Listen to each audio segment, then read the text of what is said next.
जय जय रघुवीर समर्थ। फुकाचे मुखी बोलता काय वेचे, दिसेंदिस अभ्यांतरी गर्व साचे। क्रिये वीण वाचाळता व्यर्थ आहे, विचारे तुझा तुची शोधून पाहे। जय जय रघुवीर समर्थ। श्रोता वक्ता श्रीराम समर्थ।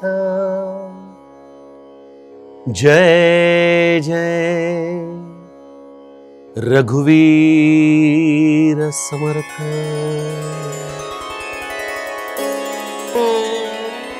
श्रीराम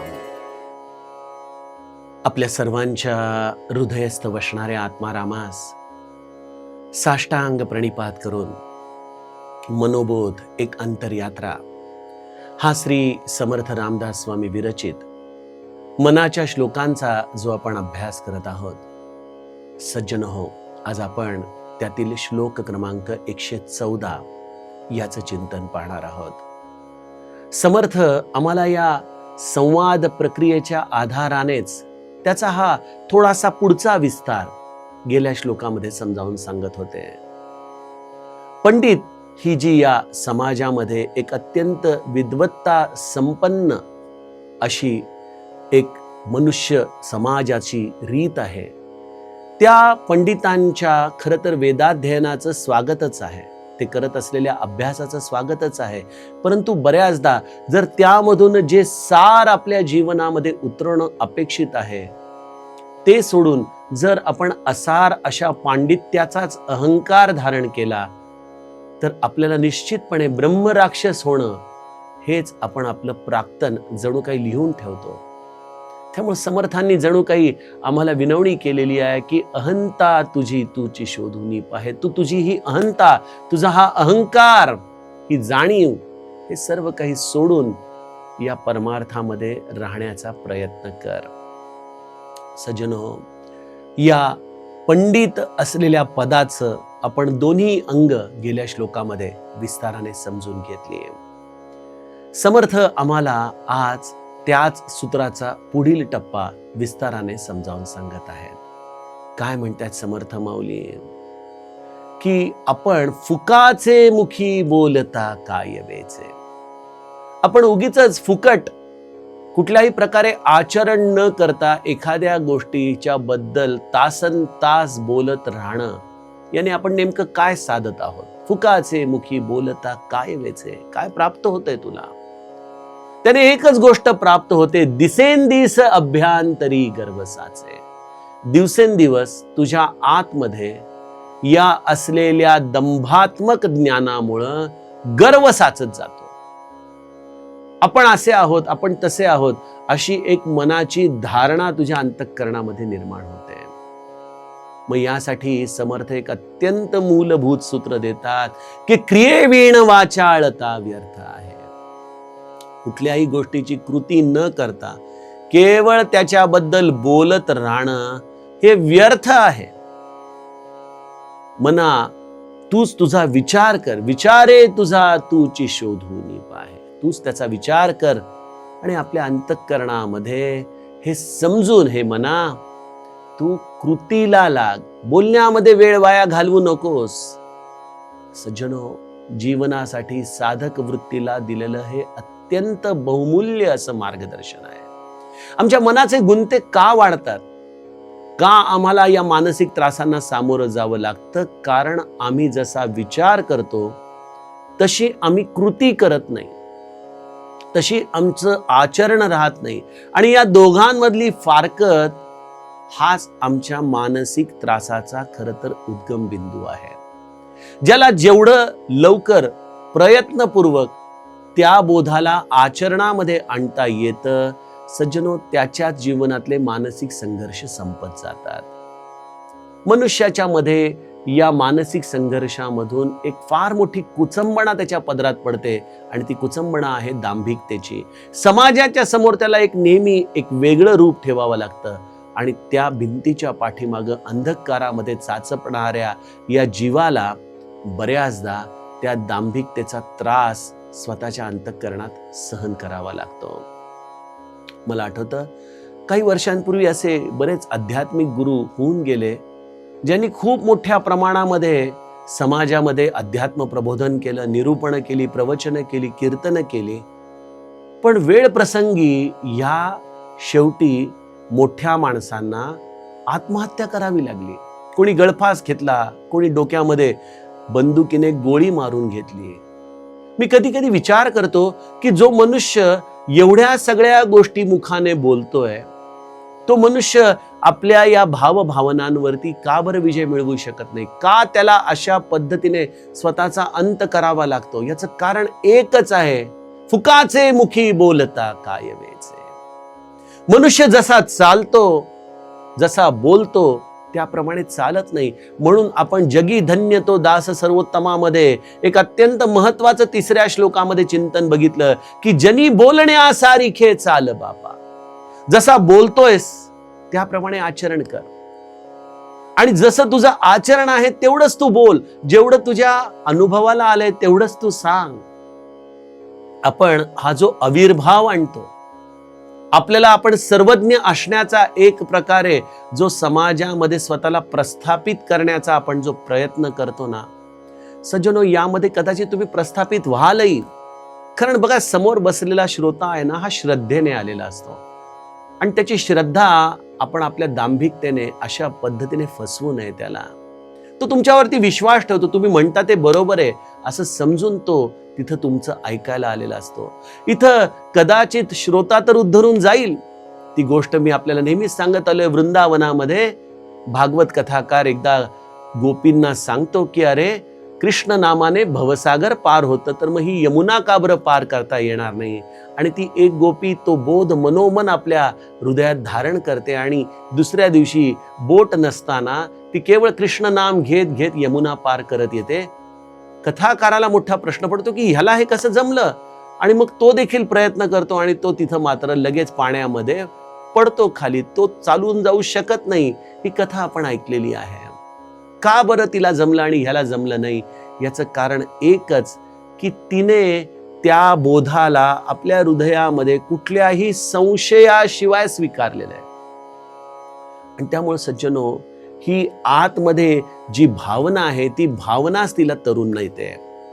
पण एखादा वक्ता मात्र केवळ आपल्या शब्द पांडित्याने समाजामध्ये अशी अनेक सूत्र देतो, पण बऱ्याचदा आचरणाची वेळ आली की त्याच्याकडून मात्र अशी कुठलीही कृती घडून येत नाही. याचं कारण एकच आहे, फुकाचे मुखी बोलता काय वेचे, दिसेंदिस अभ्यांतरी गर्भसाचे.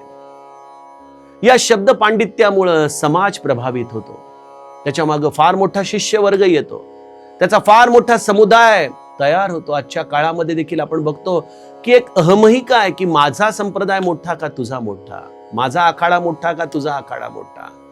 आणि या अहमहिकेमध्ये अनेक प्रकारे आपल्याला आचरण नसताना देखील गुरुपद प्राप्त झालेली मंडळी दिसतात. समर्थांनी गुरुची व्याख्या करताना एक फार महत्वाची गोष्ट सद्गुरूच्या साठी 5व्या दशकामध्ये सांगून ठेवली आहे बरं का. न लाविती शिष्यासी साधन, न करीती इंद्रिय दमन, ऐसे गुरु आडक्याला 3 मिळाले तरी त्याजावे. सद्गुरु कोण? जो आलेल्या शिष्याला साधनाला बसवतो, साधन करायला लावतो, जो आलेल्या शिष्याला इंद्रिय दमन करायला शिकवतो, तो खऱ्या अर्थाने सद्गुरू. पण आजच्या काळामध्ये असे अनेक मंडळी आपल्याला दिसतात की ते त्यांच्या शिष्यांना, बर बाबा तू असा आहेस का, असू दे काही हरकत नाही, चालतंय असं म्हणून त्याच्या असलेल्या या स्वैराचाराला देखील खपवून घेतात. त्याच्या साधन भ्रष्टतेला देखील ते खपवून घेतात. सज्जनो, यामध्ये त्या सद्गुरूचं देखील अधपतन होतं आणि शिष्याचं तर होतच होतं. इथं अनुशासन असायला हवं. इथं आपल्याला जर नामस्मरणाची दीक्षा सद्गुरूंनी दिलेली आहे तर भजाराम विश्राम योगेश्वराचा, जपू नेमिला नेम गौरी हराचा. अरे आपण काय शिकलो त्या आदि गुरु महादेवापासून? तो महादेव देखील हे शिवाचं माप, हे 21,600 एवढं नित्य नामस्मरण करतोय म्हणून तो या कैलासाधिपती. ती केवळ भौतिक उंची नाहीये, ती वैचारिक, बौद्धिक, आत्मिक, पारमार्थिक ही सर्व प्रकारची उंची म्हणजे कैलास आहे.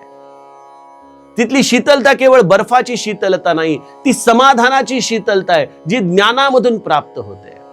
ज्ञान हे कधीही मनुष्याला अस्वस्थ करणार नाही. ज्ञान हे मनुष्याला कधीही संताप देणार नाही. आणि जर ते ज्ञान या दोन गोष्टींचा अनुभव तुम्हाला देत असेल तर ते ज्ञान नाही, तो केवळ पोकळ शब्दांचा संचय आहे. लक्षात घ्या, ज्ञान तर ते आहे जिथं शब्दांना अर्थबोध प्राप्त होतो, जिथं तुम्हाला शब्द हे तुमच्या अनुभवाच्या कोशामधून तुम्ही बोलता, तिथं तुम्हाला कुठल्याही शब्द पांडित्याचा आधार घ्यावा लागत नाही, तिथं तुम्हाला कुठल्याही नोट्स काढाव्या लागत नाही, तिथं तुम्हाला कुठल्याही ग्रंथाचे संदर्भ त्याचे रकानेच्या रकाने पाठ करावे लागत नाहीत. तिथं तुम्हाला आधार एकच आहे, तुमचं साधन, तुमच्यावर असलेली गुरुकृपा.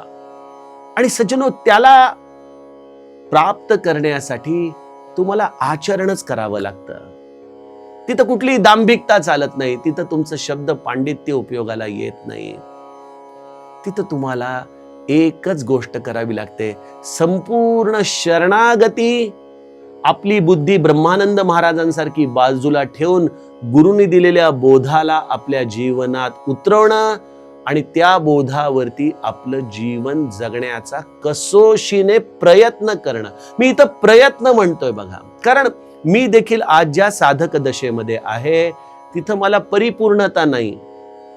माझ्याकडून देखील अनंत चुका होऊ शकतात, होतात, झालेल्या आहेत आणि याची माझ्या आणि माझ्या गुरुला स्पष्ट जाणीव आहे.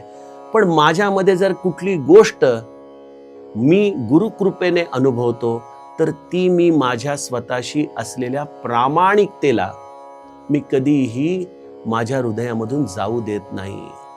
मी प्रामाणिकपणे माझ्या गुरुला हे सांगत असतो की प्रभो, आपण दिलेल्या बोधाप्रमाणे चालण्यामध्ये अजूनही बरंच अंतर आहे.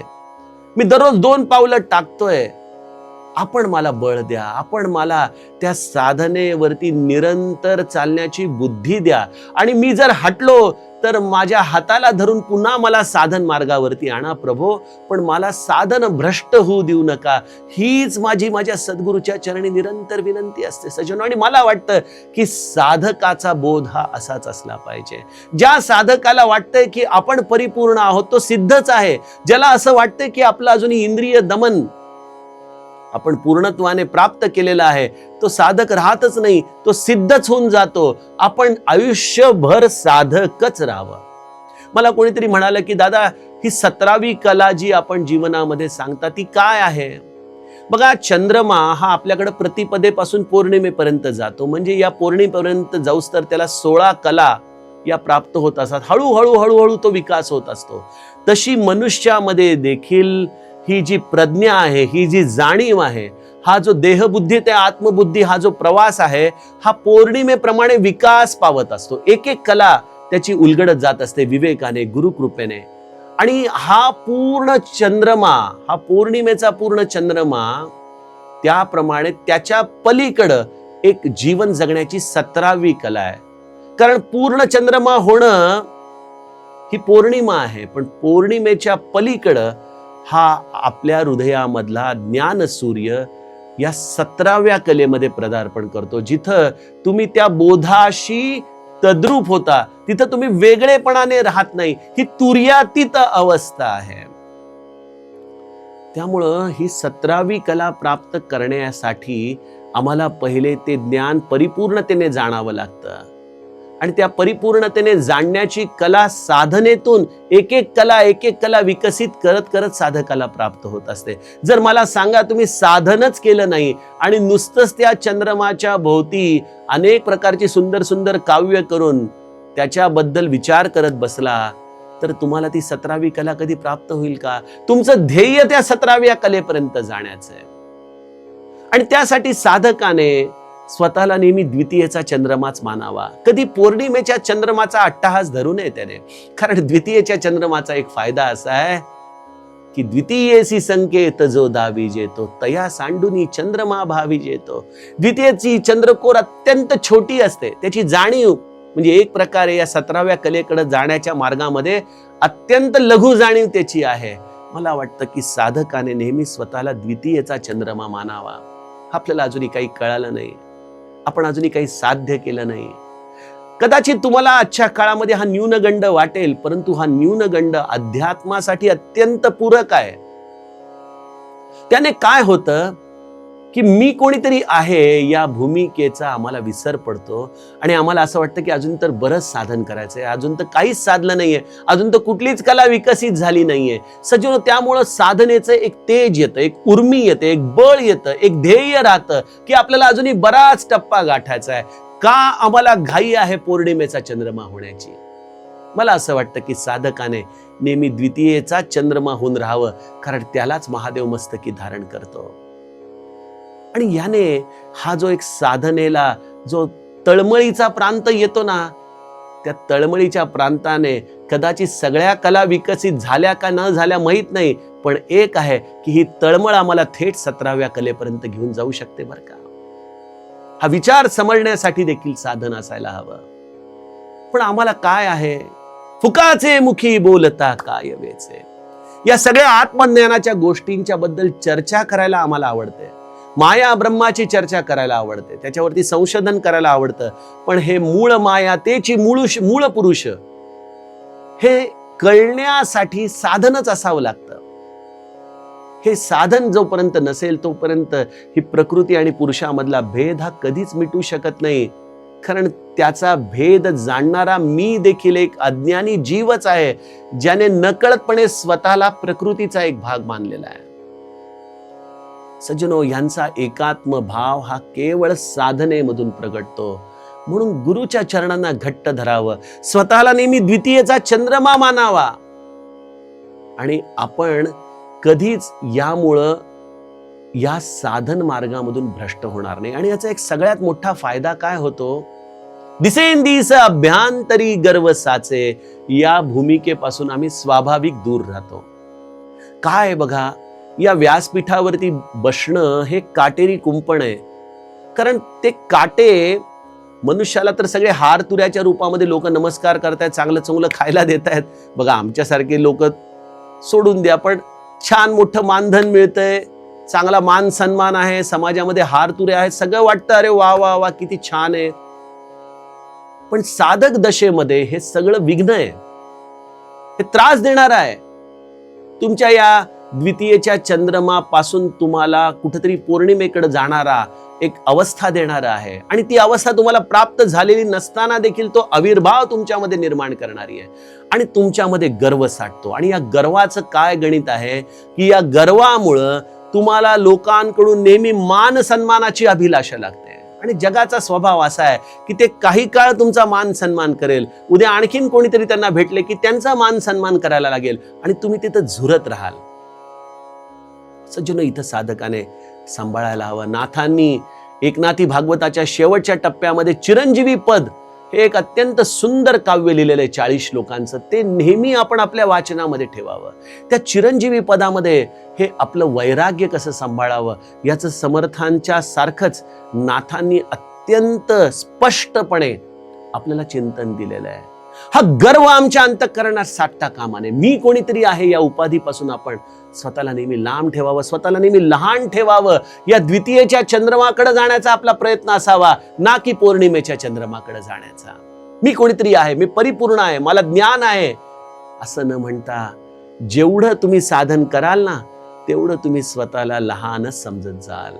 जसं जगद्गुरु तुकाराम महाराज म्हणतात, लहानपण देगा देवा मुंगी साखरेचा रवा. सज्जनो, असं हे आत्मज्ञानाकडे जाण्याचा मार्ग हा खरं तर मुखाने बोलण्याचा नाही, जगाला प्रभावित करण्याचा नाही. एकच गोष्ट करावी, साधक दशेमध्ये आयुष्य काढावं, साधक बोधामध्ये राहावं, साधन आपल्याकडून होत नाही ही तळमळ राहावी आणि आपल्याला साधक दशेमध्ये आलेले अनुभवच आपण लोकांना सांगावेत. आणि अशा पद्धतीने जो आपलं जीवन निरंतर साधन मार्गावरती ठेवतो त्यालाच कळतं की क्रियेविण वाचाळता व्यर्थ आहे. काही साधन न करता केवळ त्या नामस्मरणाच्या विषयी गप्पा मारणं सज्जनो हाच साधक दशेला बद्ध अवस्थेकडे नेणारा दंभ आहे. म्हणून समर्थ म्हणतात, विचारे तुझा तूची शोधून पाहे. आपण देखील अशा या बद्धतेकडे तर आपलं पाऊल टाकत नाहीये ना, असा विचार मनामध्ये करावा आणि गुरूंनी दिलेल्या साधन मार्गावरती एक छान छोटस द्वितीयेचा चंद्रमा होऊन पडून राहावं आणि नेहमी आपल्या साधनेला गुप्त राखून त्यामध्ये तळमळ निर्माण करत करत आपण एक एक पाऊल या परमार्थामध्ये चालत राहावं. हेच या श्लोकाचा गुढार्थ समर्थ कृपेने आपल्याला सांगावासा वाटतो. आपण देखील आपल्या साधन मार्गातले अनुभव, आपले प्रश्न जरूर झी24 तासच्या कमेंट बॉक्समध्ये लिहा. उद्याच्या सत्रामध्ये आपण पुढील श्लोकाचं चिंतन बघूया. जानकी जीवन स्मरण. जय जय राम.